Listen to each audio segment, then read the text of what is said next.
Good morning students, this is chapter 4 of science. श्वसन। श्वसन क्या है बेटा? जो हम सांस लेने की हमारी प्रक्रिया होती है ना, उसको हम श्वसन कहते हैं। बाकी हम आगे रीडिंग करेंगे जब चैप्टर की, तो आप समझाते जाएंगे। सभी जीवित प्राणियों द्वारा ग्रहण किए गए भोजन से ऊर्जा प्राप्त करने के लिए ऑक्सीजन की आवश्यकता होती है। यह ऑक्सीजन सांस द्वारा ली गई हवा से प्राप्त होती है, और जब हम सांस छोड़ते हैं तो कार्बन डाइऑक्साइड और जलवाष्प हमारे शरीर से बाहर निकाल दिए जाते हैं। ठीक है, जब हम सांस लेंगे तो क्या ऑक्सीजन तो हम अंदर ले लेंगे हवा से, और बाहर क्या निकालेंगे? कार्बन डाइऑक्साइड और जलवाष्प। कोशिकाओं में ऑक्सीजन लेने तथा गैसीय अवशिष्ट पदार्थों को बाहर निकालने की प्रक्रिया श्वसन कहलाती है। समझ में आ गया श्वसन क्या कहलाता है? ऑक्सीजन को लेना और गैसीय अवशिष्ट पदार्थों को बाहर निकालना। गैसीय अवशिष्ट पदार्थ क्या है? कार्बन डाइऑक्साइड और जलवाष्प। श्वसन जीवित कोशिकाओं में होता है। श्वसन किस में होगा? जो जीवित कोशिकाएं हैं, जो मृत है उसमें नहीं होगा। विभिन्न प्राणियों में उनकी अपनी आवश्यकता अनुसार श्वसन प्रक्रिया की विभिन्न विधियां एवं अंग होते हैं। श्वसन क्रिया 2 चरणों में पूरी होती है। ठीक है, जितने भी जीवित प्राणी हैं सभी में अपने अलग अलग तरह से उनके श्वसन अंग होते हैं, और उनके श्वसन लेने की विधियां भी अलग अलग होती हैं। अब आता है सांस लेना। वायु को अंदर लेने तथा बाहर छोड़ने की प्रक्रिया सांस लेना कहलाती है। ठीक है, वायु को हम अंदर लेते हैं और बाहर छोड़ते हैं, यह प्रक्रिया क्या कहलाती है? सांस लेना। इसमें ऑक्सीजन अंदर ली जाती है तथा कार्बन डाइऑक्साइड व जलवाष्प बाहर छोड़े जाते हैं। सांस लेने की यह प्रक्रिया बाह्य श्वसन कहलाती है। ठीक है, ये कैसी कहलाती है? बाह्य श्वसन। अब क्रियाविधि देखिए। सांस लेने की प्रक्रिया पसलियों तथा मध्य पट के बीच इंटरकॉस्टल मांसपेशियों की सहायता से संपन्न होती है। सांस खींचते समय इंटरकोस्टल मांसपेशियां संकुचित हो जाती हैं तथा पसलियां बाहर की ओर फैल जाती हैं। ठीक है, जब हमने सांस खींची अंदर तो क्या हुआ? जो इंटरकोस्टल मांसपेशियां वो तो संकुचित हो जाएंगी और सिकुड़ जाएंगी, और पसलियां बाहर की ओर फैल जाएंगी। बक्ष गुहा का आयतन बढ़ जाता है। बक्ष गुहा यानी जो हमारे सीने में के अंदर वो होती है, वो उसका आयतन यानी जो उसका क्षेत्र है वो बढ़ जाता है, और वायु फेफड़ों में प्रविष्ट हो जाती है। ठीक है, वायु जो है हवा हमारे फेफड़ों में भर गई।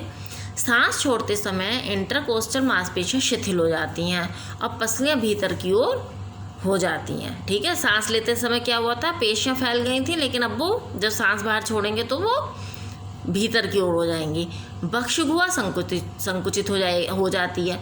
उस टाइम पर बक्षगुहा फैल गई थी, अब ये छोटी संकुचित यानी सिकुड़ जाएगी, और कार्बन डाइऑक्साइड युक्त वायु फेफड़ों से निष्कासित की जाती है। और क्या निकलती है बाहर? Carbon dioxide. अब आता कोशिकीय श्वसन। इसे आंतरिक श्वसन भी कहा जाता है। इसमें भोजन के पाचन के समय प्राप्त किया गया अवशोषित विलय अणु यानी ग्लूकोज अंतः श्वसित ऑक्सीजन द्वारा ऑक्सीकृत हो जाता है, और कार्बन डाइऑक्साइड जल तथा ऊर्जा उत्सर्जित हो जाती है। मुख्यतः श्वसन 2 प्रकार का होता है, ऑक्सी श्वसन तथा अनॉक्सी श्वसन। पहला आता है ऑक्सी श्वसन। श्वसन की यह क्रिया ऑक्सीजन की उपस्थिति में ऑक्सी श्वसन कहलाती है। ऑक्सीजन की उपस्थिति है इसलिए यह ऑक्सी श्वसन कहलाएगी। ऑक्सी श्वसन के समय ग्लूकोज का ऑक्सीकरण कार्बन डाइऑक्साइड तथा जल के रूप में होता है। ऑक्सी श्वसन में अनॉक्सी श्वसन की अपेक्षा अधिक ऊर्जा उत्पन्न होती है। C6H12O6 ये किसका फार्मूला है? ग्लूकोज का, प्लस 6O2 यानी ऑक्सीजन।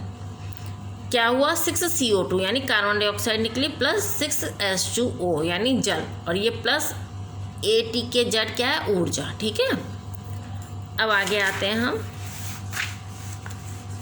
वो तो ऑक्सी श्वसन था आपका, अब आता है अनॉक्सी श्वसन। ऑक्सीजन की अनुपस्थिति में श्वसन प्रक्रिया अनॉक्सी श्वसन या किण्वन कहलाती है। अनॉक्सी श्वसन के समय ग्लूकोज इथाइल अल्कोहल तथा कार्बन डाइऑक्साइड में परिवर्तित होता है। C6H12O6 यह है ग्लूकोज। अब वायु के अनुपस्थिति में क्या हुआ? 2C2H5OH ये तो एथिल अल्कोहल है, प्लस 2CO2 प्लस ऊर्जा। ठीक है, ये सब रिलीज हुई। पशुओं में अनॉक्सी श्वसन शारीरिक गतिविधियों जैसे दौड़ने व्यायाम करने से मांसपेशियों में होता है। ईस्ट और कुछ जीवाणुओं में भी अनॉक्सी श्वसन होता है। सांस तथा श्वसन में अंतर। ठीक है, सांस लेना और श्वसन में क्या अंतर है? देखिए नीचे पढ़ते हैं हम। सांस लेने तथा श्वसन में निम्नलिखित अंतर होते हैं। इधर सांस लेना है, इधर श्वसन है आपका। श्वास लेना एक भौतिक प्रक्रिया है जिसमें ऑक्सीजन तथा कार्बन डाइऑक्साइड का विनिमय होता है। श्वसन एक जैव रासायनिक प्रक्रिया है। इसमें अंतर्ग्रहण किए गए भोजन का दहन कर कार्बन डाइऑक्साइड जल तथा ऊर्जा उत्पन्न होती है। ठीक है, ये तो एक भौतिक प्रक्रिया है जिसमें हम लोग ऑक्सीजन तथा कार्बन डाइऑक्साइड का विनिमय होता है, यानी ऑक्सीजन लिया और कार्बन डाइऑक्साइड निकाल दी। लेकिन श्वसन में क्या होता है, ये एक रासायनिक प्रक्रिया है। यह कोशिका के बाहर घटित होता है, ये कोशिका के भीतर घटित होता है। इसमें कोई एंजाइम सम्मिलित नहीं होते, इससे ऊर्जा उत्सर्जित नहीं होती। श्वसन के कुछ चरणों में एंजाइम सम्मिलित होते हैं। ऊर्जा विभिन्न चरणों में नियंत्रित ढंग से उत्सर्जित होती है। इसमें बेटा जो नंबरिंग है वो आपकी सही से नहीं दी हुई है। ठीक है, नंबरिंग से कोई फर्क नहीं पड़ रहा है, आपको ये वैसे देखना है, केवल मैंने आपको बताया है। पेड़ पौधों में श्वसन। पेड़ पौधे जीवित प्राणी हैं, अतः यह भी श्वसन करते हैं। ठीक है, पहले ही आपको बताया था कि श्वसन क्या है, जीवित कोशिका में होता है और हमें पता है पेड़ पौधे जीवित हैं। श्वसन के समय पौधे ऑक्सीजन लेते हैं और कार्बन डाइऑक्साइड वातावरण में विमुक्त करते हैं। पेड़ों के साथ उल्टा होता है, वो कार्बन डाइऑक्साइड लेते हैं और ऑक्सीजन छोड़ते हैं। तभी तो कहा जाता है कि पेड़ लगाइए, बहुत है ना। पौधों में श्वसन प्रक्रिया जड़ों, तनों तथा पत्तियों में होती है। जड़ों की बाहरी सतह में कोशिकाओं की पतला सतह होती है जो एपिब्लेमा कहलाती है। मिट्टी में अवरुद्ध वायु इन कोशिकाओं में विसरित हो जाती है।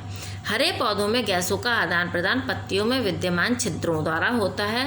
ये सरंध्र छिद्र क्या कहलाते हैं, सरंध्र दिन के समय खुले रहते हैं तथा सूर्यास्त के पश्चात बंद हो जाते हैं।